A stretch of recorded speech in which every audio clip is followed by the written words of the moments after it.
It's an incredible setup here, incredible matchmaking, incredible storytelling. Oh, you had to come here. All these fighters that step in here are warriors, and all have my respect. And I'm into this game, yeah, we'll be into this, yeah. And we arrive here in the Maverick Center here in Salt Lake City, Utah. Folks, what a night it is going to be. Historic indeed for BKFC 56. Whoever's the king of violence right here, this is going to be a great fight. Early on the top.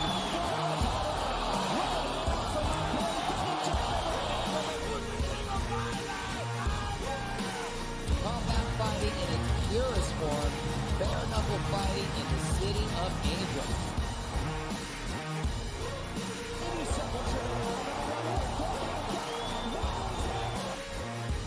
We've got the biggest announcement in the BKFC history we're about to make, so let's make that announcement. What's up, Knucklemania? The notorious Conor McGregor here. Ladies and gentlemen, the huge announcement that I have for you today. Conor McGregor, myself, and McGregor Sports and Entertainment is now an owner of Bare Knuckle Fighting Championship. Welcome to the big leagues. David Feldman, baby, we did it. He's now an owner of BKFC with us, and we're going to take this motherfucking thing all the way to the top now.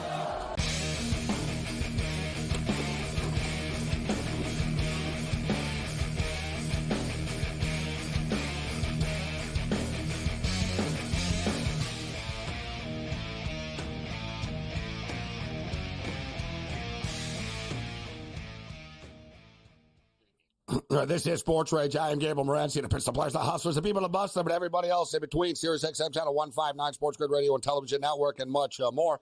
All right, everybody, put down what you're doing. Put down, stop texting, chatting, and everything else, because we got a legend in the house, one of the smartest men in the business when it comes to all things betting. And I was bringing it up earlier, not just sports betting, but I really enjoy Bill Krakenberger, and I really enjoy your overall view of the gaming industry as well, Bill. So a lot of stuff I want to throw at you, but let me ask you, because you've been around these contests a lot over the years, and so have I, but I've never felt an excitement level like there is around this $10 million plus with the Circa Survivor this year. Yeah, look, I got goosebumps right now. You say it out loud. I just said it out loud. Look, literally. We're talking, I'm hearing it might be $11 million, Bill, in this thing when it's all said and done. Yeah, first of all, thank you, Gabe and Cam, for having me on. And you know what? You're right about that. The more I think about that, I didn't really think about it from that perspective. I just think it's another year. But you want to know something? Yeah, I did this reality show with the guys, filmed a couple days with them, with Derek Stevens and the gang, and now we're filming season 2. And just the buzz in the air, and look at the guarantees.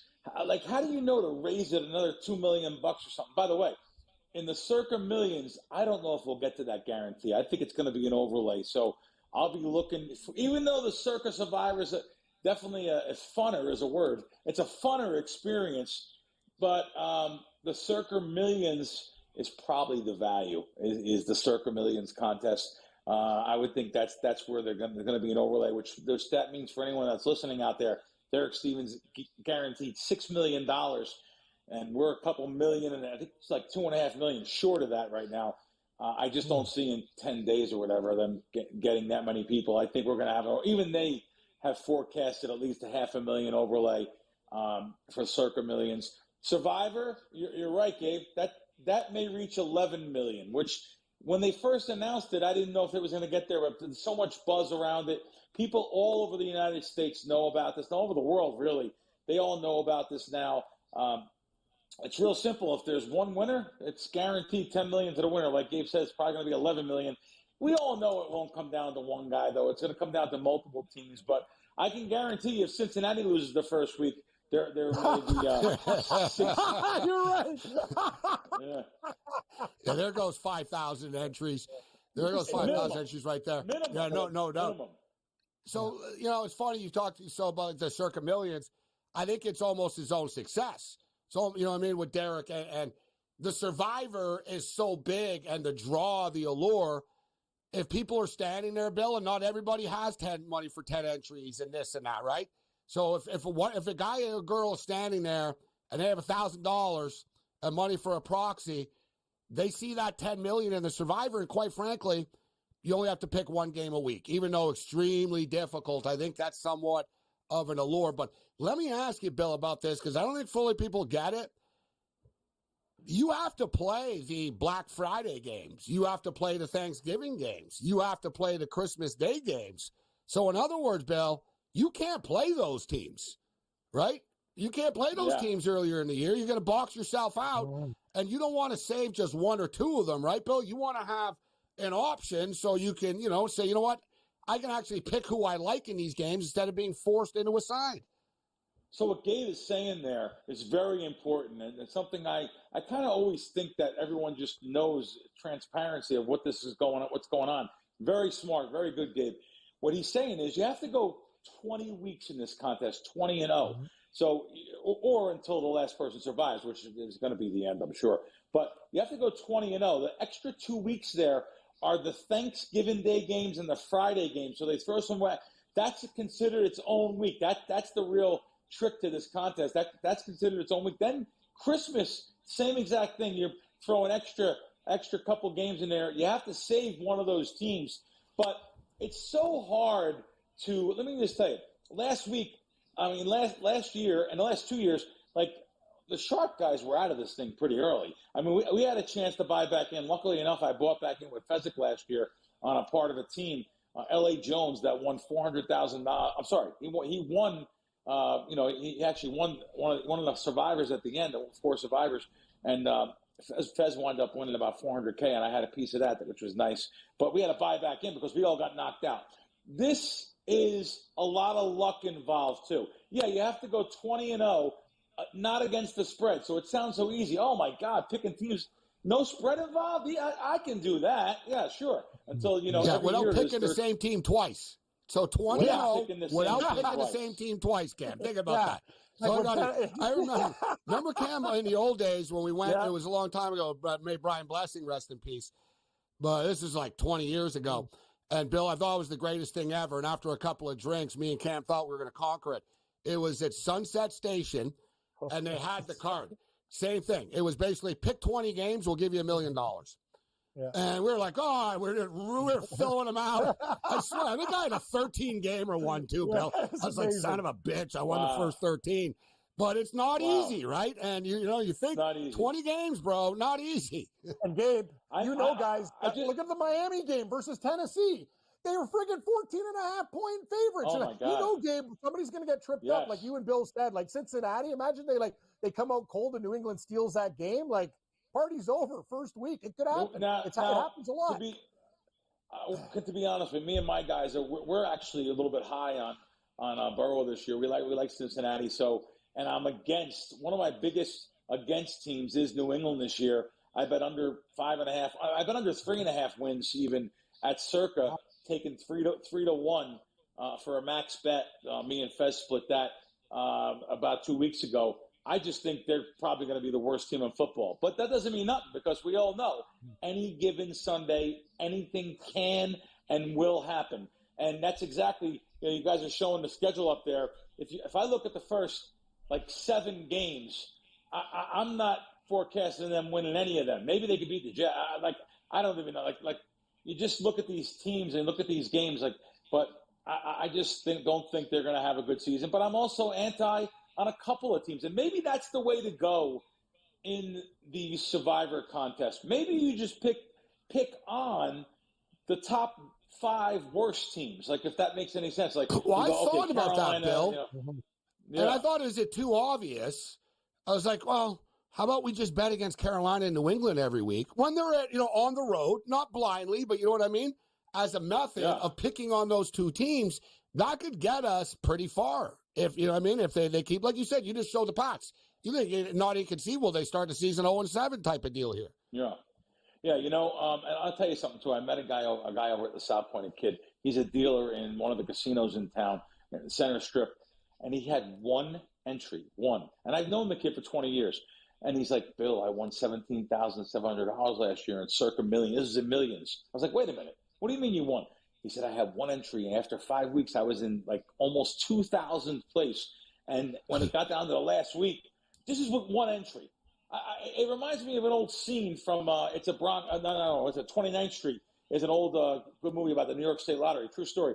And like the old man, Danny Aiello, the son came home with one lottery ticket. Said, Dad, I'm a finalist in the New York State Lottery. And he's like, great movie. Shoebox upstairs full of tickets, and you have one entry. Yeah. You know, right? I love there's a scene with Danny Aiello when he loses all the money gambling. He comes home. He goes, I didn't lose it was 12,000 or whatever. He goes, I lost the 400 I started with. He goes, no, He goes, no, you lost 12. He goes, no, I lost 400. That's what I went in with, not 12,000. Amazing. What a line. He said, what's their money is their money. That was their money. He said, the kid says, well, you had their money in your pocket. By the way, guys, free movie on YouTube. I suggest anyone watch it. Gambling movie. I love it. 29th Street. Free on YouTube. All right, more with Bill on the other side. Bring it. Good.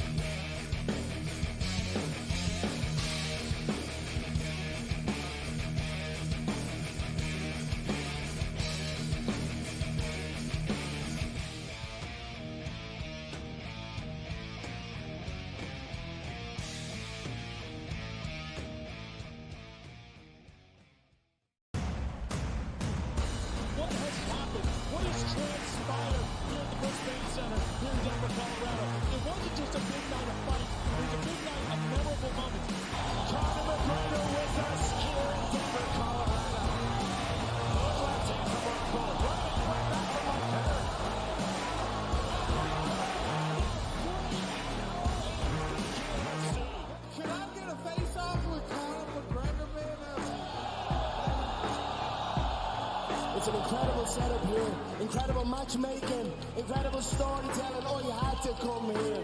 All these fighters that step in here are warriors, and all have my respect. And I'm into this game. Yeah, we'll be into this. Yeah. We arrived here in the Maverick Center here in Salt Lake City, Utah. For what a night it is going to be. Historic indeed for BKFC 56. Whoever's the king of violence right here, this is going to be a great fight.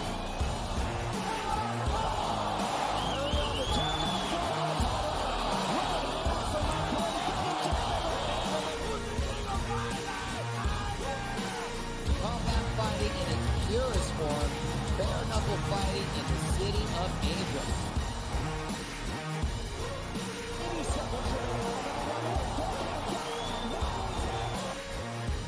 We've got the biggest announcement in the BKFC history we're about to make, so let's make that announcement.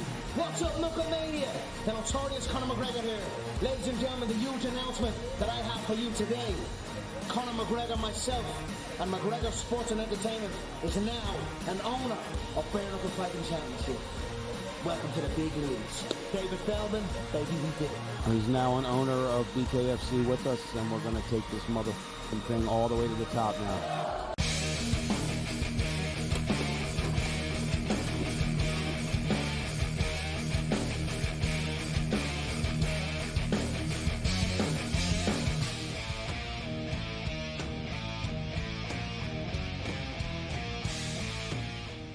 This is SportsRage. I'm Morency. We got the great Bill Krakenberger in the house with us. And Cam, you're going to like this.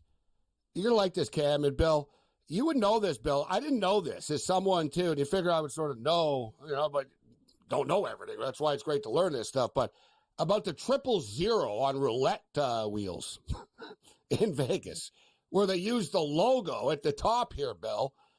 I saw a video about this. Is that shady in your opinion? Should they explain to people, oh, by the way, this is not just the logo on our table. That's actually a number that's minimizing your odds that you're betting on other numbers.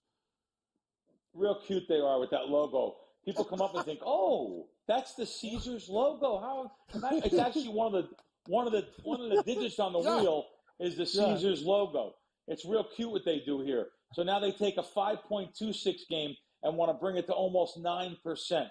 I mean, one of the worst games in the casino is roulette anyway. Now you just want to hit the customers over the head. I mean, it really is. And it's the stupidest thing. honestly, these casinos do it and the customers play it. I guess more power to them, but not as long as I'm around policing it and talking about it. I talk about it all the time. They want more and more out of the customers every time, and that 000 roulette is real sneaky what they did with this logo. By the way, they had a 3-0 at one time. Right at the beginning, they had 0, 00, and 3 zeros. Now they went with that logo instead because they said, oh, maybe the customers won't realize that that's a digit on the wheel and brings the game to almost 9%. Sickening. Snake move. Sickening. That's disgusting, actually. Disgusting. That's brutal. Disgusting. That's, I talk about that kind of stuff all the time. Bad. Okay, one thing too I want to ask you. I saw you say something about perception. So if an average guy tuning in right now goes to Vegas, that you don't have to be James Bond, right, to ask for a casino host and ask questions, right, Bill? Explain that to our listeners and viewers now. Very good point. And yes, people just think I'm not big enough to play to need a casino host. Listen, you are. If you play 25-cent machines, or especially these sucker 1 cent, these 1 cent penny slots they call them, they're not just 1 cent, by the way. It may say 1 cent on it, but the minimum is 60, 90, or $1.50. And of course, they're playing, $2.50, $6, and chasing the money, whatever it may be. You're entitled to a casino host. Of course you are. So when you go to those kiosks in the casinos, which all the casinos are going to now, they all have the kiosk stations that you swipe your card, you see how many points you have. That's not the real number. That's right. Casinos hate me for talking about this. That's the number that Joe Public thinks, oh, let me just get my $10 and I can go use that towards food. Every casino has a casino host desk where you go up, you be nice, you hand them your card, you introduce yourself, and you say, hey, I'm Bill Krakenberger. Here's my card here. It's very nice to see you. And, I just came in and I played a little bit. I wanted to see if I can get, maybe you want $30. You get a little something to the coffee shop. The machine says 10. You don't want to even tell them that. You want to know what else you do? It's the power of suggestion. You want to say something nice to them. It's like, wow, that's a really cool tie. Oh, I like your pin. I like whatever it is. You don't know great watch. Anything. Who cares? It's the power of suggestion. Yes. No, you just tell them anything. You tell them. Yeah, next thing you know, King, you got a steak dinner at the end of the day, right? It's true. So they all adds up. Right. He's definitely correct. But you are entitled to it, and what's called an exception comp. They can comp up to 40% of your theoretical loss. What you actually see in a kiosk is more like 5% of your theoretical loss, maybe 10%, depending on which casino it is. But you're entitled, a casino host has the authority to actually go up to 40% of your theoretical loss. So it's good to ask for a casino host in any casino and know you're entitled to that. And you establish a relationship. And let me tell you something else.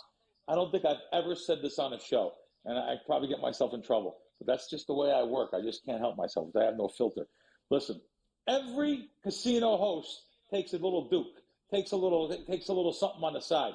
So maybe you want to give them an envelope with a gift card to Walmart. That's what I do. I'm an envelope guy with Walmart. They didn't take cash. I gave them a gift card. So I have $25 gift cards I always have with me. I buy about $1,000 for Christmas. And it goes a long way. $25. It goes such a long way. You wouldn't believe. Quick story, Bill, I can. Will Clark, the baseball player, told a story recently about Angel Hernandez, the umpire. And he goes, everyone hated Angel Hernandez. And he goes, so no one ever talked to him. People would look, be mean to him. He said, I saw him in a hotel bar restaurant on the road once. And I sent over a couple of free drinks to him. And I walked by and I said, I hope you have a great dinner. Have a nice night. And he got the drinks. He goes, never got a bad call again from the guy. He goes, people are always so mean to him. And Will Clark goes, all it cost me was $40 in drinks at a hotel. I wish I would have known earlier. It's funny. It's just a little thing, right? How's it? It's so smart. It's so smart to do something like that. I mean, not that he's cheating for you, by the way. You're just going to get the close calls. It's street smarts. The human condition's made up of so many different things. He'll remember this guy, over 40 grocery dollars. He may call that a ball instead of a strike if it's on the border. Such a good idea. I'll wait till I see Will Clark. I love it. I love that. That's so good. So, looking at the NFL card next week, speaking of these contests, I'm having a hard time liking 5 games. 5 games aren't jumping off the screen at me right now. What are your thoughts on week 1?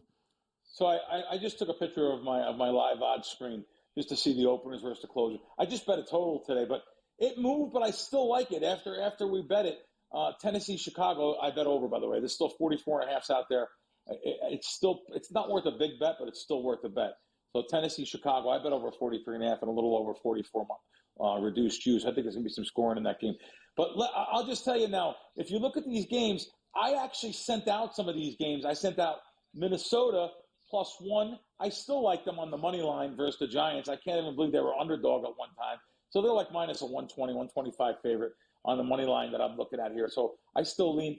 Listen, guys, too. I don't do a lot of NFL sides. But I am going to give you guys some sides, though. I think sides in NFL and NBA are the hardest to beat. So Minnesota, and you know what? Very tough game here. I understand everyone's saying both sides, Chargers and Vegas. I'm anti-Las Vegas this year, even though I live here. I like the Chargers in that game. I would also go money line. My allegiance is only my bankroll. I don't care about what happens to them guys after the game, anything. Allegiance is your bankroll. We'll wrap up with Bill on the other side. This is Sports Rage.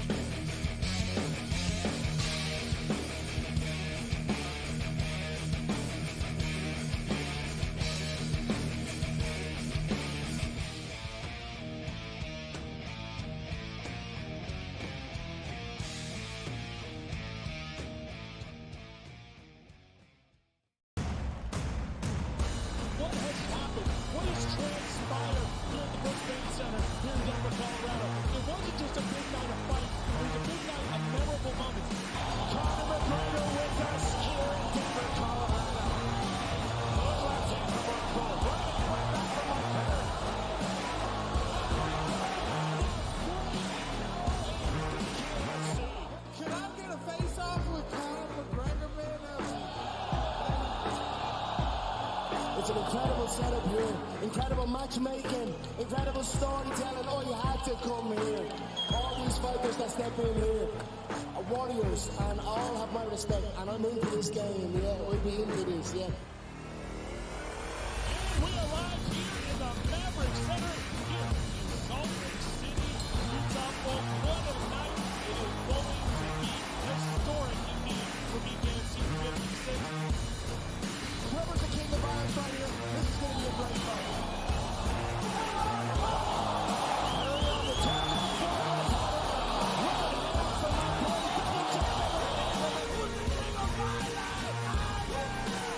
Combat fighting in its purest form, bare knuckle fighting in the city of angels.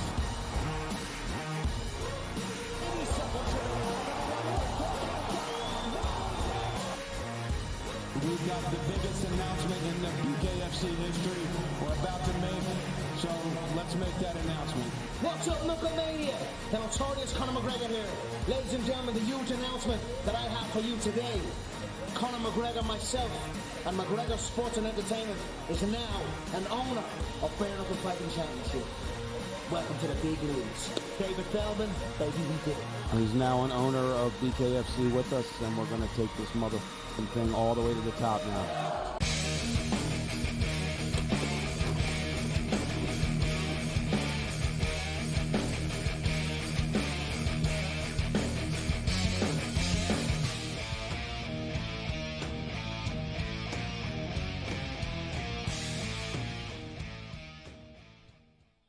This is Sports Rage. I'm Morency. So we've only got a couple more minutes with Bill. Awesome stuff. We really appreciate his time.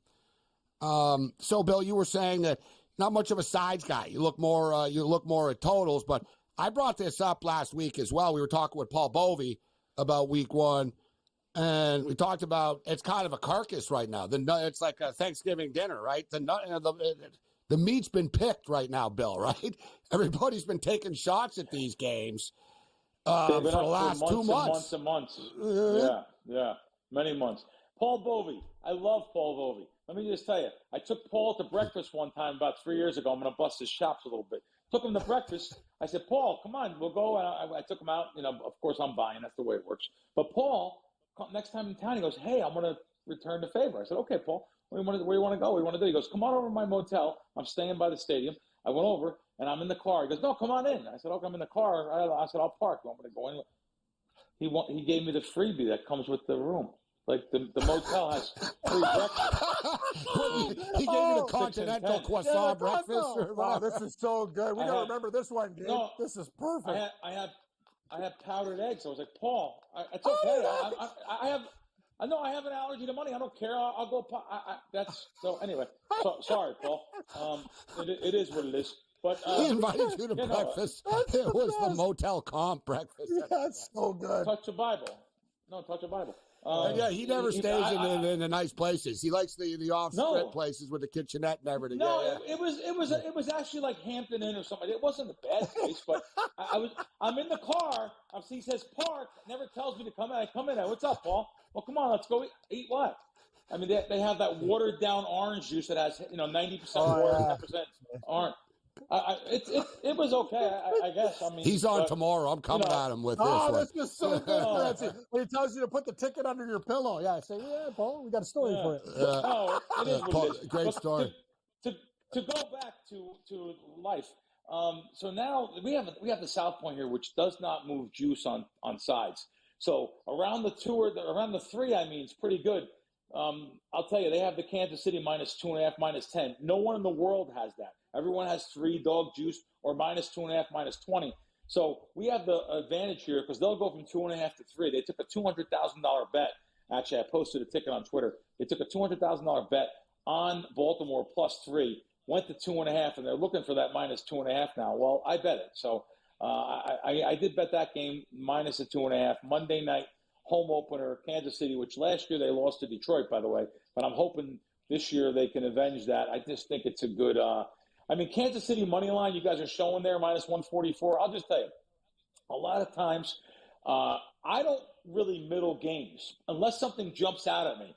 If I can bet like a -135 and a +3, though it's not as valuable as it used to be, the 3. But if I can do that, and I have a lot of different sports books in my arsenal, I will do that on the 3. But I actually bet this game to bet it. This is an actual bet. Like I said, I don't do a lot of sides betting. But this year the customers and people want sides, even though I just destroyed NFL preseason. I was like 13-4, by the way. The people do like to bet NFL sides. I only recommend it during preseason normally, but I will sprinkle it in. I do bet a lot of props. I bet a lot of totals, a lot of first half totals. First half totals, I'll give all you guys now. I'm probably going to bet that first half total of the Chicago-Tennessee game when it comes up. So it's not up yet, which I don't understand. They put the full game totals up. Here we are, less than 2 weeks away from games. So I was saying before, though, about my allegiance is only my bankroll. I don't care about – and I could bet against any team. And by the way, if I hit like 55, 56%, I'm going to make a hell of a lot of money. Do you know someone at the South Point Sportsbook came up to me, wanted a photo, and he said, what percentage do you hit? I said, well, college basketball, I hit like – college football last year was over 56%. And college basketball over the years has been like 56, 57%. Have been really running stupid. And he said, "Oh, is that it?" He goes, I was like, "What do you mean?" He goes, "Well, I can do that." No, okay, said, you they go don't do understand what that means. They don't understand that you have to win 52.3. They don't. And plus, you have a lot of different you're not betting $10 a game either, Bill. Yeah, exactly. So listen. Well, that's it. It's on the volume. Yeah. We've only got about 20 seconds, and we always love having you on, man. College football, the biggest bet game of the week, Colorado. Everyone loves the public's on Colorado. Public is on Notre Dame, and public is on Georgia. I like the dogs in all three games, Bill. I like the Bison, I like Clemson, and I like the Aggies. I like Texas A&M. They're not a dog. I'm looking to bet against the public on a lot of things, and I'm looking to bet Colorado season wins under. But you have the right angle there. Just have a lot of places to shop and go against the public. 100%. Hey, you're the best, Bill. Always a pleasure, my man.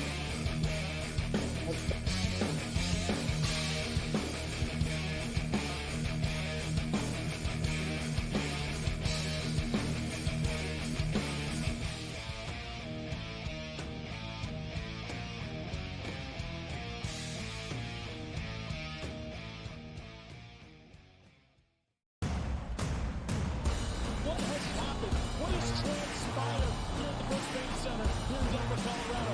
It wasn't just a big night of fights. It was a big night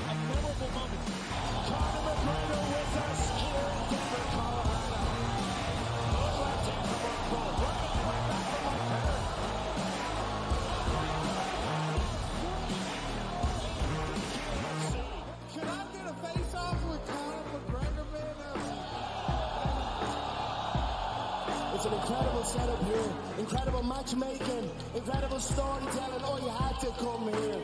All these fighters that step in here are warriors, and all have my respect. And I'm into this game, yeah. We'll be into this, yeah. We arrive here in the Maverick Center here in Salt Lake City, Utah. Folks, what a night. It is going to be historic indeed for BKFC 56. Whoever's the king of violence right here, this is going to be a great fight.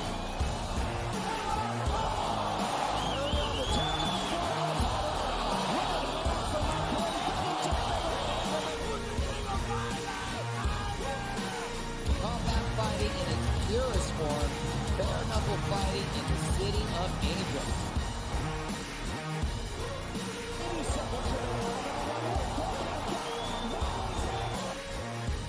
We've got the biggest announcement in the BKFC history we're about to make, so let's make that announcement. What's up, Knucklemania? The notorious Conor McGregor here. Ladies and gentlemen, the huge announcement that I have for you today. Conor McGregor, myself, and McGregor Sports and Entertainment is now an owner of Bare Knuckle Fighting Championship. Welcome to the big leagues. David Feldman, baby, we did it. He's now an owner of BKFC with us, and we're going to take this motherfucking thing all the way to the top now.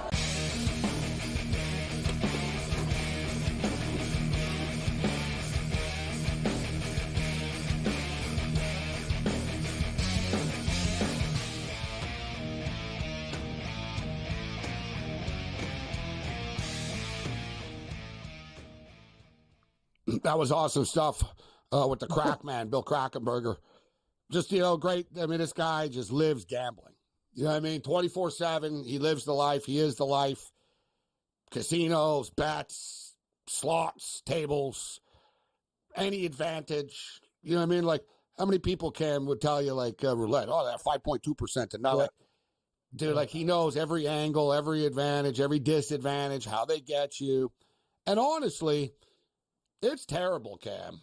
Like, I'm going there this weekend, and because I know that city so well, so I know how to avoid things. Like, I know where to go eat. I'm going to go to CVS. I'm going to stock my room with stuff. Mm-hmm.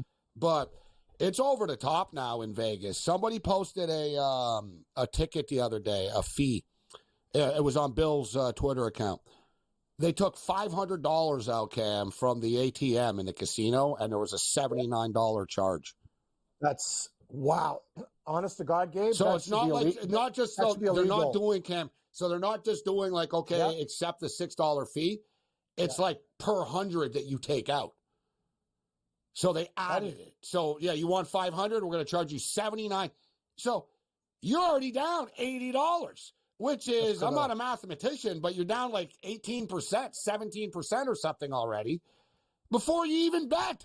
Before you even went to the table, Cam, you take $500 out. You already, imagine $20 chips, Cam, $500 and $20 chips. You already lost 4 chips before you even played a chip. That's not right. Like, why would you even want to play there? Why would I want to do this? I would never do that. I go to a bank machine like that. I've been desperate before. I remember I was in a Greektown casino, something very similar when I got smoked at the blackjack table. So we do crazy things. So I got to tell you this, Gabe, you're already down 30% being Canadian. You walk into the cage with 100 Canadian. What are you getting? You tell me. And then you're getting a fee on top of that when you go play those. That is honestly, and we all know that should be illegal. ATMs and casinos are the worst, but it's hard if you're in Vegas to the casinos are very powerful, so they're not dumb. It's not like, oh yeah, there's a free ATM right outside on the corner. No, there isn't. There isn't. You have to know. Like I said, I live there, so I know if you're really hardcore, it's like, all right, you got to go to the bank. You think ahead. You're not desperate and stuff. You actually go to the bank, and you go to, and there are local banks, but they're all off the strip and stuff like that, away from the area. You know what I'm saying? And another actually good one, guys, this is a trick for everyone in Vegas, is 7-Eleven. There's a lot of 7-Elevens around Vegas, and they only spit out like max 400, but it's like a $2.99, whatever. It's a regular fee. You're not getting jacked up by you're not on casino property. It's just like an ATM type thing in a 7-Eleven, but they're not stupid. It's like $4 or something, right? Like I $3, learned that a but long time ago, Gabe. Smart move. It's Go to not the as bank. massive. Yeah, it's Go to the not. bank. It's not as devastating. So Sid Vicious passed away. We talked about this last night. Unfortunate stuff. Let's get to the best of X tonight.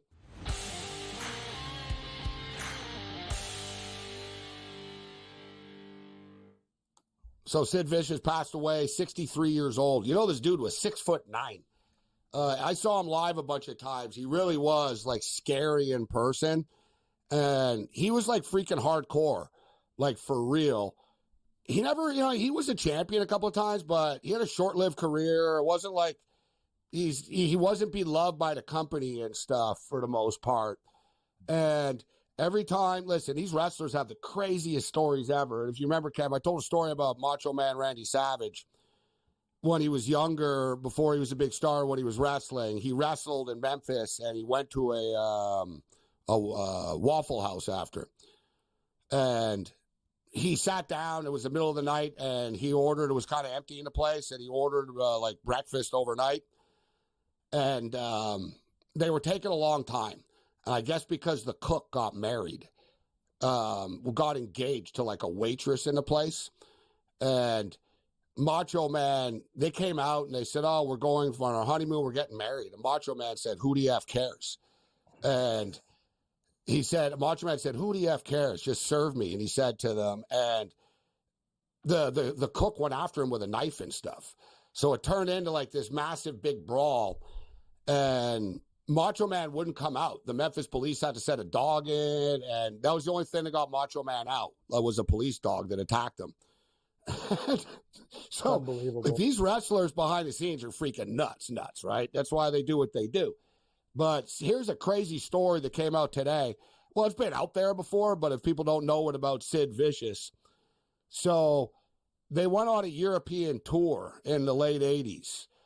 So an infamous story known to wrestling fans is Sid Vicious's brawl with Arn Anderson during a WCW tour in England, in Blackburn, England.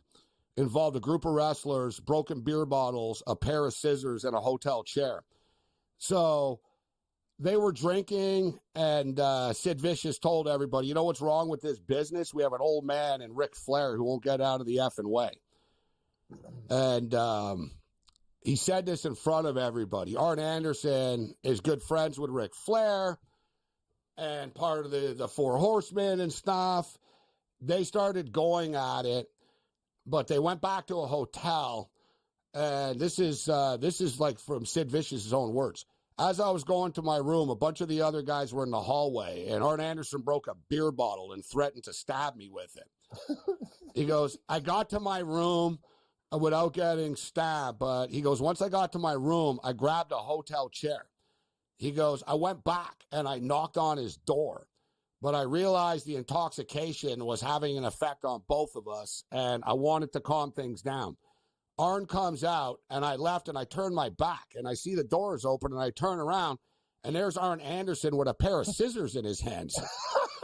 And he goes, "I just went with him. I said, 'Hey, man, we're both taking this too far.'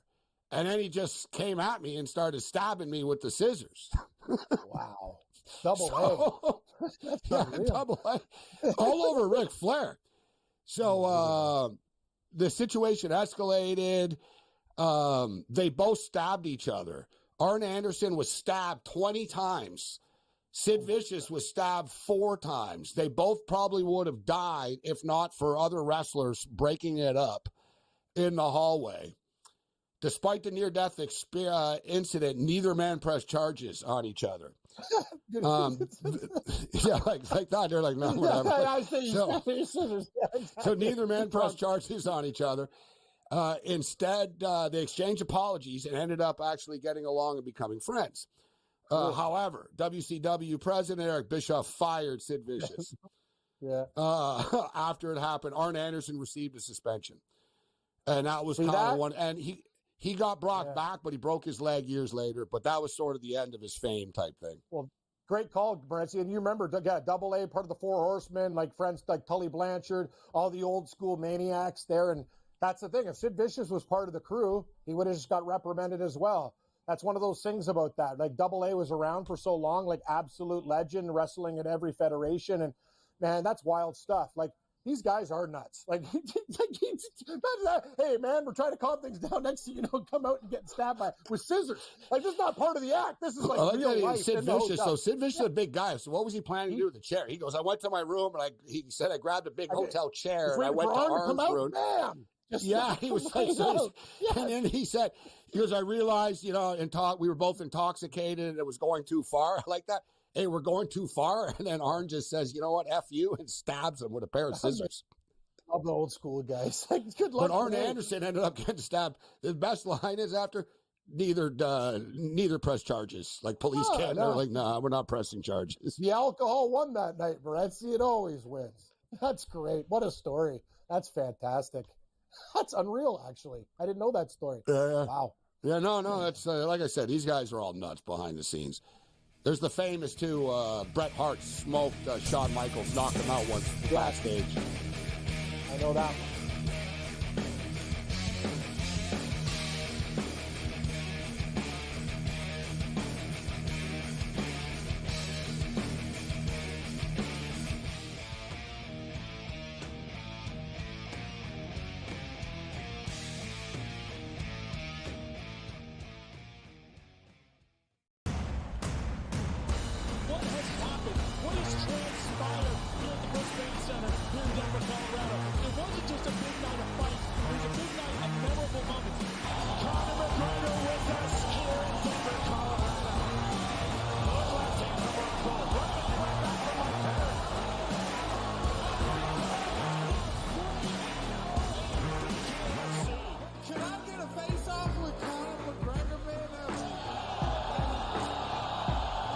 It's an incredible setup here, incredible matchmaking, incredible storytelling. Oh, you had to come here.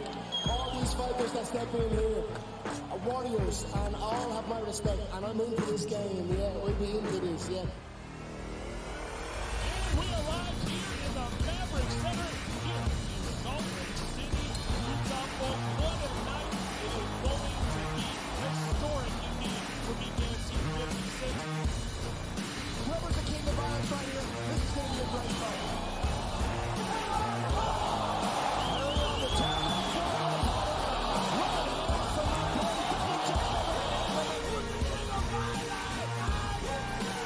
Combat fighting in its purest form, bare knuckle fighting in the city of angels.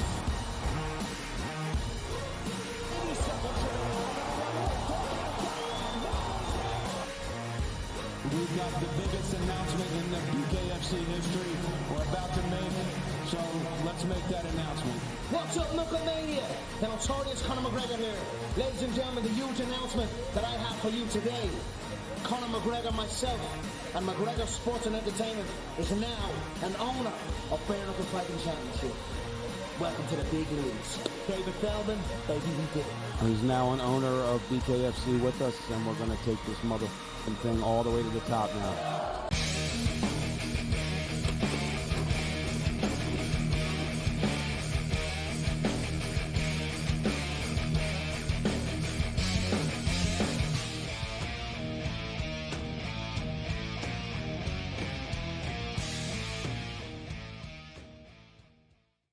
Yeah, we used to have some great interviews with wrestlers in the old days.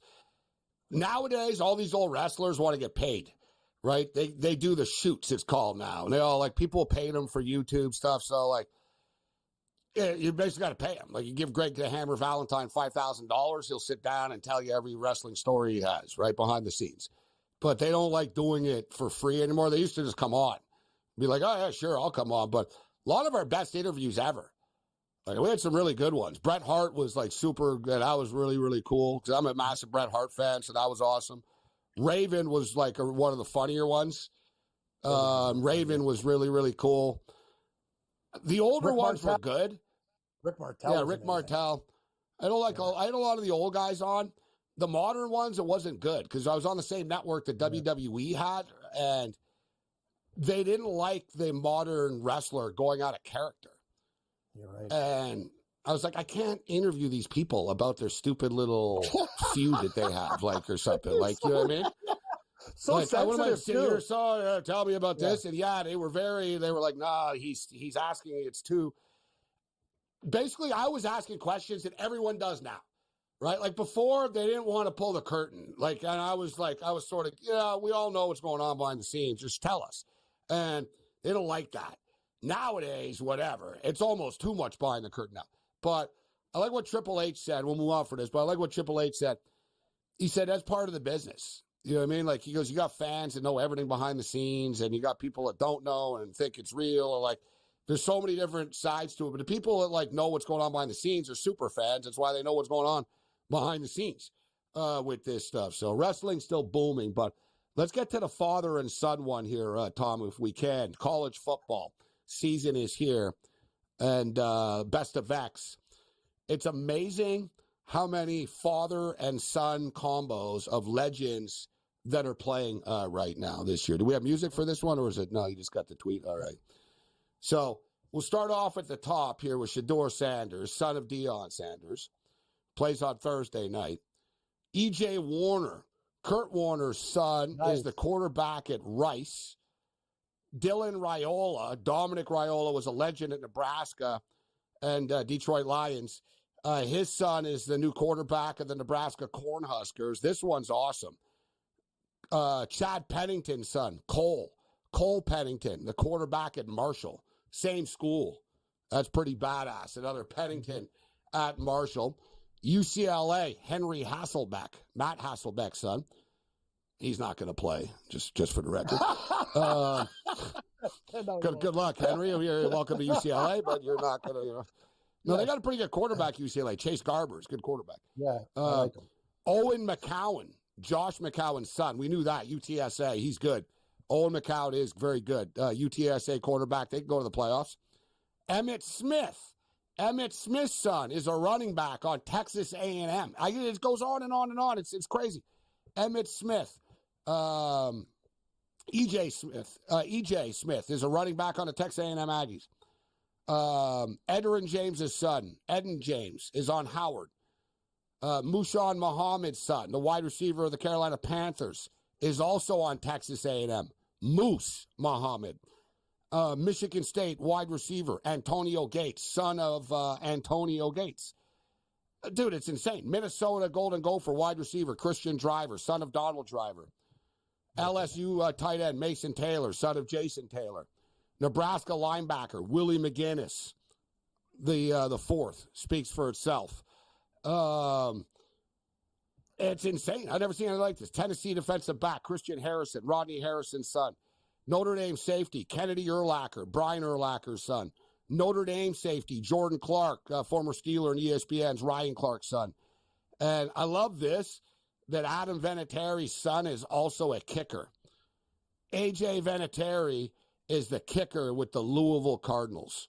And he's good. Unbelievable run of former, did every guy in the freaking 90s and 2000s, have a kid that's playing college football now? It's insane, this list. Never seen anything like this. Well, Gabe, they got great DNA and great genes. You know what I mean? That's one of the things, right? Your dad plays football. You grew up with football. Garbers was Cal's quarterback, right? Didn't he? He's been to a couple schools, that guy, right? He's the starter, and Hasselbeck will play behind him, correct? He's they lost a couple of guys. Let me see their updated depth chart here. Ethan Garbers. I said Chase. Ethan Garbers. Ethan Garbers is the starter. My bad for saying Chase. Ethan Garbers and Justin Martin right now is the backup. So, like I said, Hasselbeck, good for him going to UCLA, but I'm not criticizing him. It's hard to be a starting quarterback at UCLA. They just had the Dante Brown kid, who's the number one of the top prospects, and he didn't stick. But, yeah, Ethan Garbers, he played well. UCLA are laying 13.5 points, though, to Hawaii this week. Kind of a tough spot. So I brought it up earlier.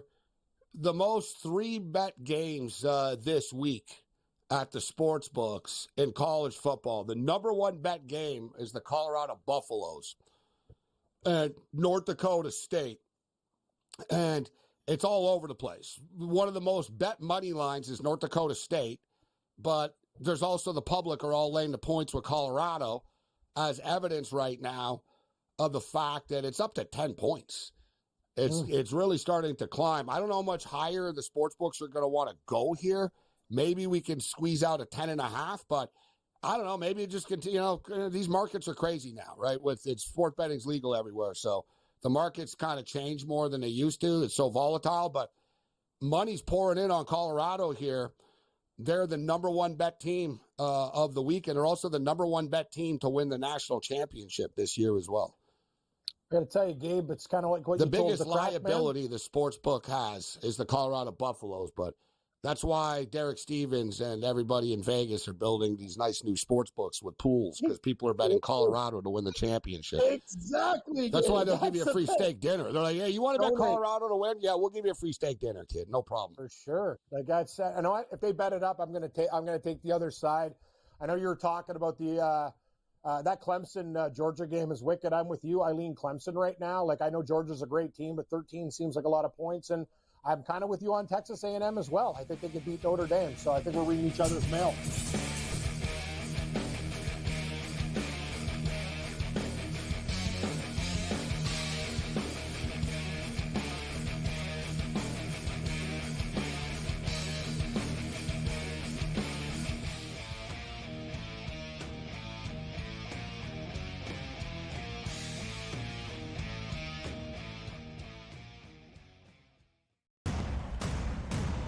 What has happened? What has transpired here at the Brisbane Center here in Denver, Colorado? It wasn't just a big night of fights. It was a big night of memorable moments. Conor McGregor with us here in Denver, Colorado. Good left hand from Rockhold. Right back from Montana.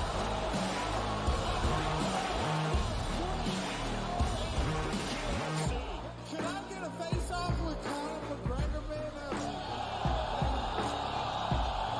It's an incredible setup here, incredible matchmaking, incredible storytelling. Oh, you had to come here.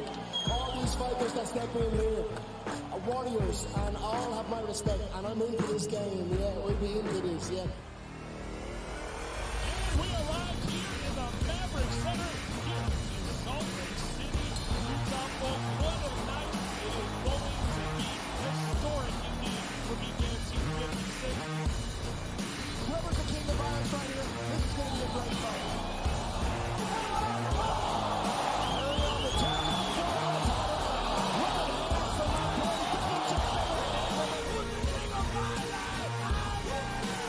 Combat fighting in its purest form, bare knuckle fighting in the city of angels.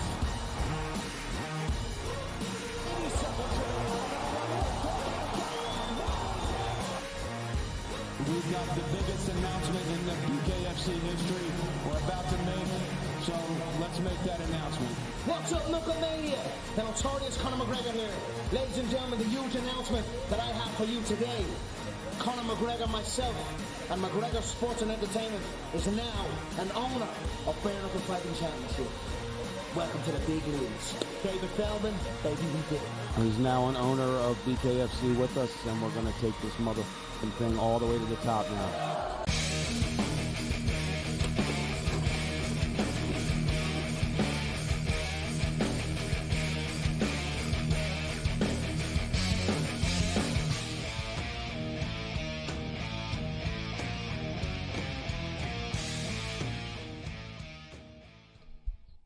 We got Rick Saratella coming up in level 3. Great show tonight. Awesome stuff with the Crackman. Great stuff with Andrew McCannis checking in back with the Major League Baseball scoreboard right now. The Rays are up 3-1 on the Mariners in the bottom of the 8th inning. The Orioles are up 3-2. We talked about that big number earlier, not really being able to justify it. The Orioles are up 3-2, and I'm getting crushed here on the D-backs. The D-backs plus 2.5, not happening. The Mets are winning 8-3 right now. Yeah, crazy, Gabe. This Orioles, we talked about that line in the game. It was just absolutely way out of whack, and there's still a lot of baseball left. It's interesting. I don't know if you're going to take the Dodgers now, but this could be Baltimore's problem, right? We're in the top of the 7th. The Dodgers still have 9 outs. I've watched Baltimore's bullpen implode. I think that could be a weakness of their team moving into the playoffs.